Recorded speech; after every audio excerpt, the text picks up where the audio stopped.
Hi guys, welcome back. Hopefully you are ready to go and discover even more about these interesting things called the cells. And what we're going to do today, we're going to talk about how life and organisms are arranged in specific patterns, that cells make up tissues and tissues make up organs and organs make up organ systems, and all of those things make up organisms. So let's get started. Up on the top of the page, you have 5 little circles, and they have arrows in between them. At the top left corner, the very first circle, would you please write the word cell? Because all living things are made out of cells, every organism, and it is the smallest unit of life for those organisms. Not only would I like you to fill out that little circle with the word cells, but underneath all of those pictures, there is the word cell and a spot for you to write the definition. So here's the definition: the smallest unit of life, and the job of the cells is to perform the functions of life. Everything that you do, you're moving, you're growing, you're learning, you're digesting your food, it's all done by the cells.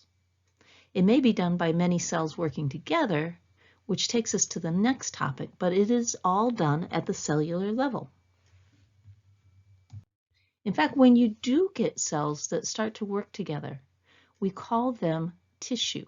And you know, you have skin tissue and muscle tissue, cardiac tissue. Cardiac tissue is the tissues that make up your heart.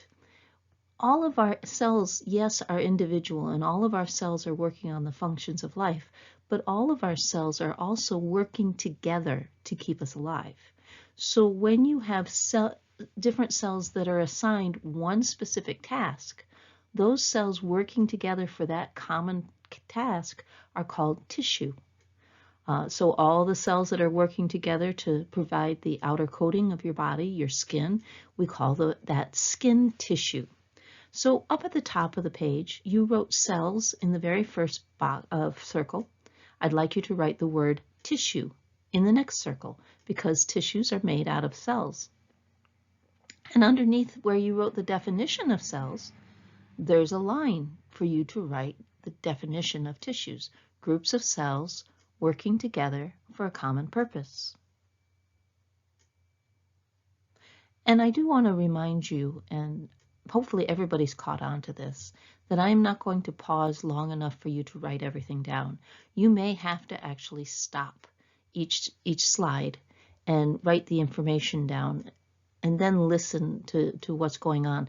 Do yourself a favor. You need to not just go through the slides and just click, click, click, and just watch the slides. You need to hear the dialogue. It's very important. Now, if you get a whole bunch of tissues and those tissues are assigned a common purpose, they go to the next group. And that next group is organs. And you've heard of these. You have a heart, you have lungs, you have kidneys, you have intestines. Each one of those organisms is a group of tissues working together to do a common job. So your heart, its job is to pump blood all the way around your body. Its job is to get blood coming back from your body and then send it out to the lungs to get oxygen. Your heart has a lot of functions to do. All of the tissues of the heart make up the organ we call heart. And the same thing with your liver, or the same thing with your stomach. Your stomach's job is to digest food. So all the tissues inside that stomach are grinding and wearing food away.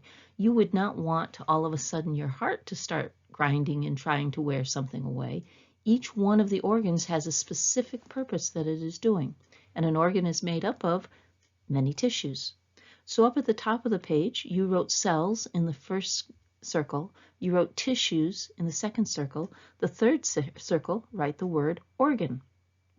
And down a little bit underneath the definitions, there is a spot for you to write the definition for organ.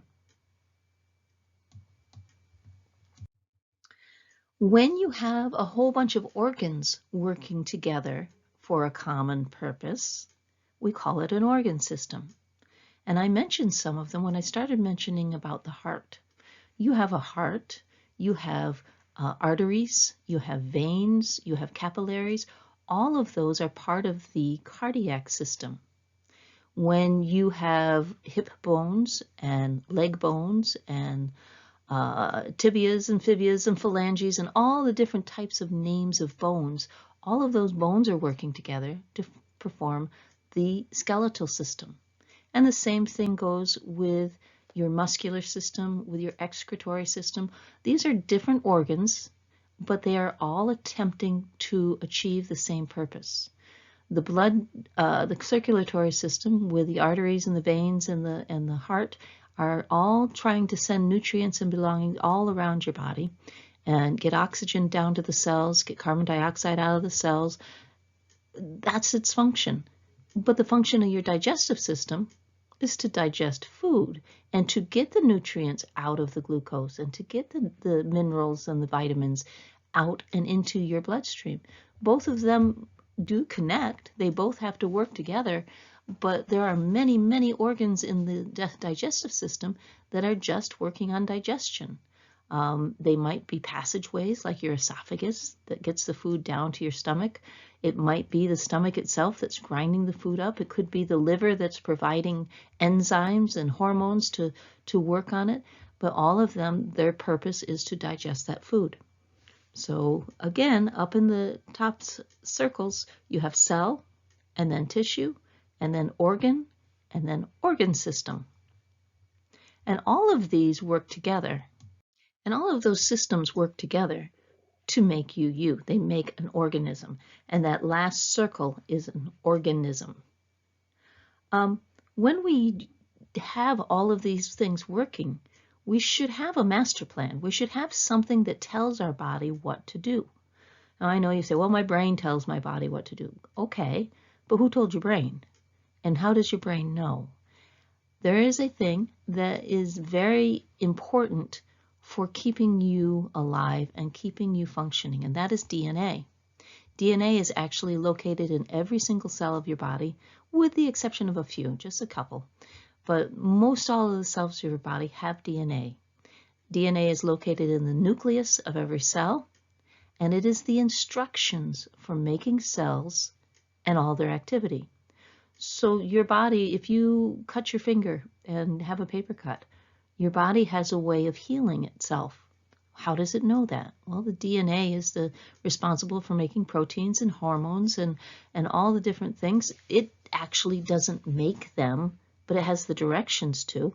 Sort of like going to your grandma's house and she's going to make you her very best chocolate chip cookies. Doesn't that sound good? Well, she doesn't take her recipe box and open it up and grab her recipe and throw her recipe into the bowl, stir up the paper, and then stick it in the oven. That wouldn't make too tasty a cookies. But her recipe does tell her how to make those cookies, and that's what DNA does. DNA is the instructions for everything that is in your body. DNA, by the way, stands for deoxyribonucleic acid, which when you're in biology, then you'll have to know how to say that. It is a molecule. It's made out of chemicals. It stores information. It knows the types of things that your body needs to know. It knows how many fingers you have, how many toes you have, how many hearts you have. It has all of those instructions on how to make those. And specifically, it has the instructions for making proteins. When we study the human body even more, we'll find out that the proteins really are the building blocks of our body. And the DNA has the responsibility of telling the cells how to make the proteins. We mentioned that when we were going through all the different organelles, that the organelle, the ribosomes, is the site where protein is made, and DNA gives the information out for how to make that protein. And how DNA does it, even though it's chemicals and molecules, is really interesting. If you notice on this picture, this is a picture of DNA, and there is only 4 different colors that are in each one of the little boxes. Orange, red, yellow, green. But they're arranged differently, and that's exactly how DNA works. It has 4 bases, 4 different chemicals that are arranged in a specific order.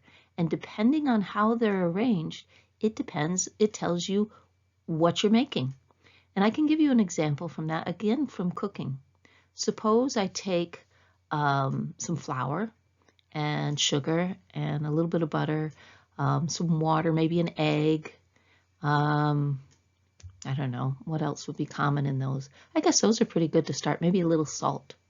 Now I can use all of those things and I can make a variety of different things. I could make cookies, I could make bread, I could make pancakes, and what was the difference between them all? They all had the same ingredients.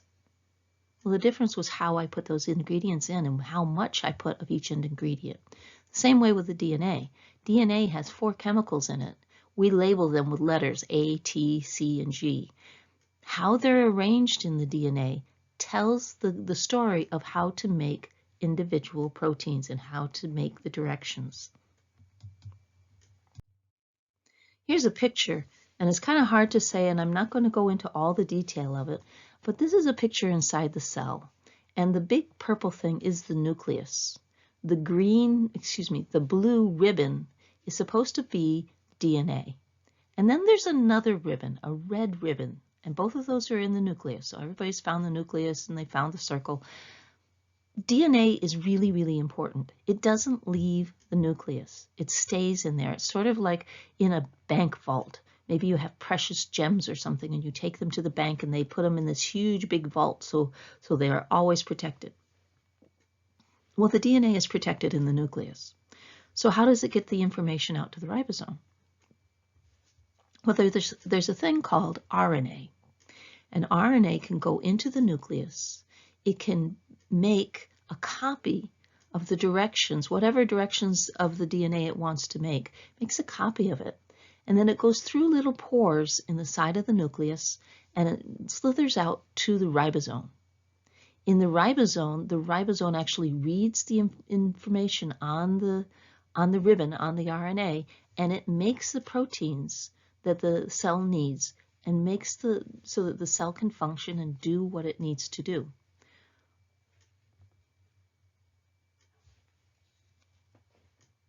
One of the other things that you need to know is that there are times when the cell makes a copy of itself. And when it does that, the DNA usually is all stretched out. In fact, there is so much DNA. There is over 6 feet of DNA in every single one of your cells. How can that be?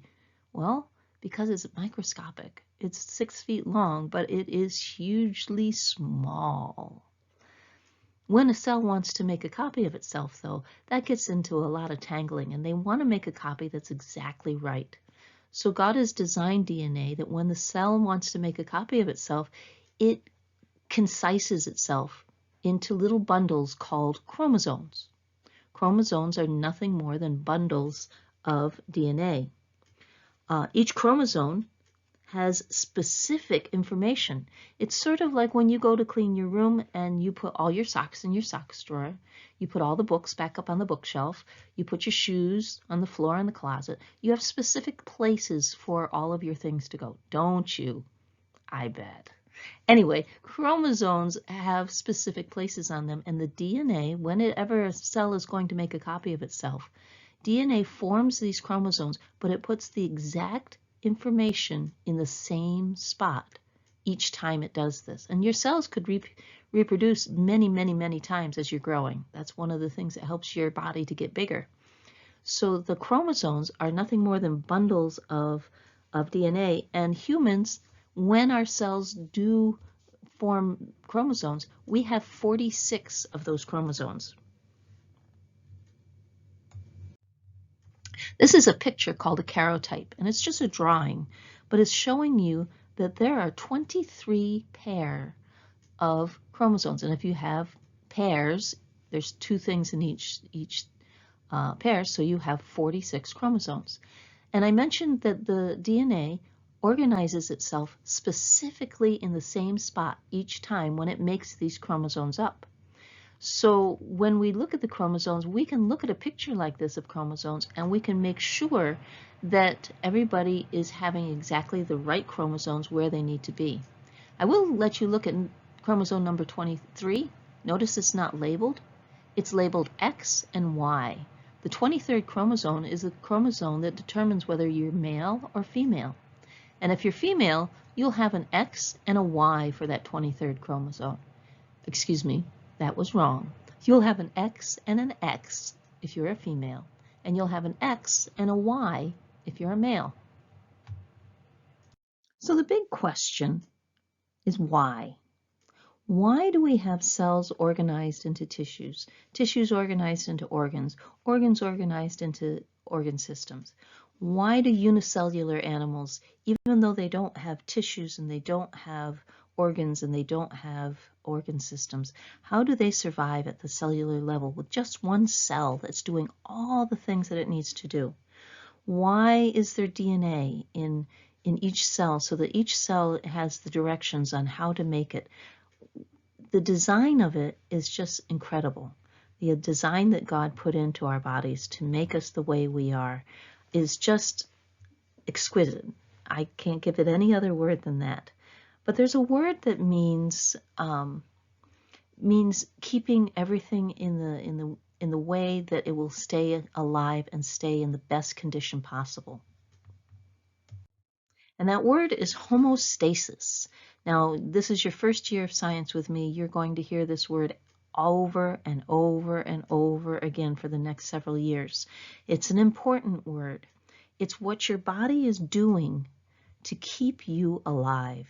It's trying to keep everything that's going on the inside of you in the exact level that it needs to be. So you have a certain amount of blood that you need in your body. Your body works very hard at the cellular level to make sure that you have enough blood. It makes more blood if you need it. It stops making it if you have enough. Your body needs to have the right amount of water in it. So sometimes if you don't have enough water in it, your body will stop any water from leaving your body. So you'll stop peeing. Why? It's not because you've run out of water. It's because your body is trying to keep as much in there as possible to keep you alive, to keep you running at the right level that you need to be at. You need oxygen in your body. So sometimes you're going to be breathing faster. Well, who told your body to breathe faster? That's all the design of God. So homeostasis means to maintain the best environment inside, even though the outside changes. And we're going to do a lab tomorrow on this very topic. How does our body respond when we have things going on outside that are different? And I put a couple pictures on here just to kind of give you an idea. Look at the two people. The man that's got his scarf on, obviously we can tell by the picture that he's supposed to show us that he's out in the cold. Well, what does your body do if you start to get cold? It shivers. Well, why? Well, it shivers because it's trying to generate heat. It's trying to keep your body at the right temperature so that everything in your body runs smoothly. Same thing with the picture of the girl. No, she didn't just get shot with a hose. She is sweating. She's sweating a lot. That's kind of gross. She's sweating because she's in an environment that's very, very warm. Her body needs to be at a specific temperature. And so her body begins to sweat to try and cool off her body.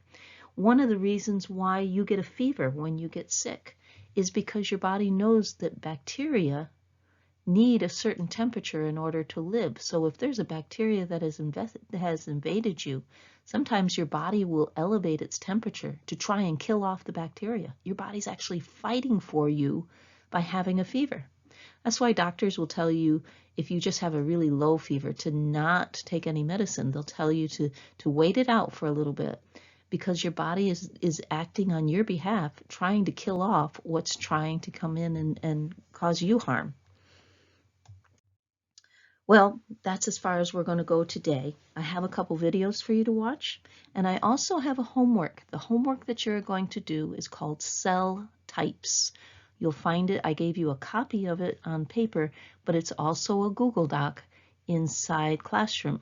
And all you have to do is type right on that Google Doc and send it to me, and you'll be all set. You don't need to print it out if you don't want to. You don't need to use the printed paper if you don't want to. You can just use the Google Doc and share it with me. If you have any questions on that, please let me know, and I'll talk to you later.